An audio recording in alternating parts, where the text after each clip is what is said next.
Good day, Kabarangay, and welcome to Vox Sophia. Early in the morning, I have to share this with you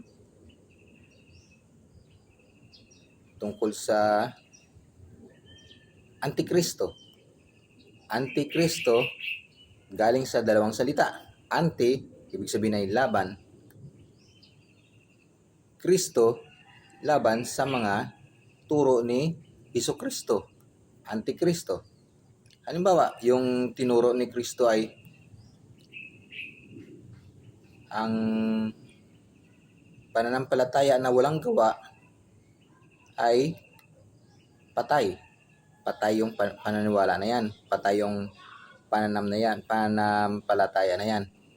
Subalit, yung Antikristo, pipilit na faith alone daw. Ito yung mga Antikristo. Faith alone daw. So, sinong tama? Antikristo o si Kristo? Kaya yung i-connect ko lang sa sosyedad natin ngayon na nangyayari, mga violence na ito. Ang violence na ito is failure of the religion to inculcate thinking na dapat may tamang pag-iisip or nag-encourage ng mabuting pag-iisip yung relihiyon natin. Born again man yan o born against man yan,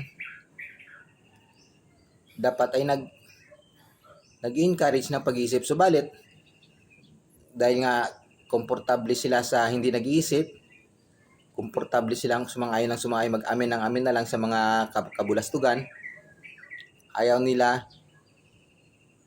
dahil daw don't lean on your own understanding daw sa ayon sa ang utos kanila. Don't lean on your own understanding.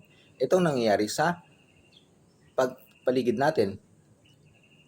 Ang ibig sabihin lang kasi ng don't lean on your own understanding, dalawang instance lang dapat.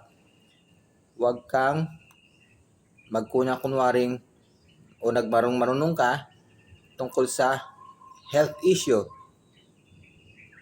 Pangalawa, sa legal issues.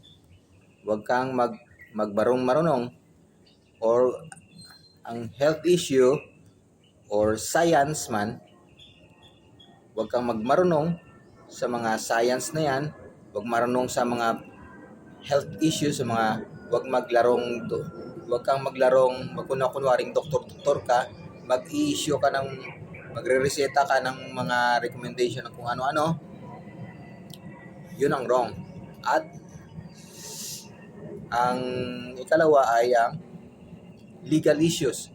Huwag kang maglaro-larong abogado, napakaliit na kaalaman tungkol sa batas, ay pinaglalarawan mo na ang kapalaran ng ibang tao. Katulad ito sa bata na namaril, ano? Bago pala siya namaril, pinano nila kung anong legal responsibility nila. Ang pagkakalam nila, dahil minor sila, hindi sila makakasuhan, which is wrong, of course. And so, ito nangyayari. It's not about legal issues na. Sometimes, if you lean on your own understanding, you will see that konsensya ang magdidikta sa iyo. Yun lang po. Bulay-bulay, kapatid.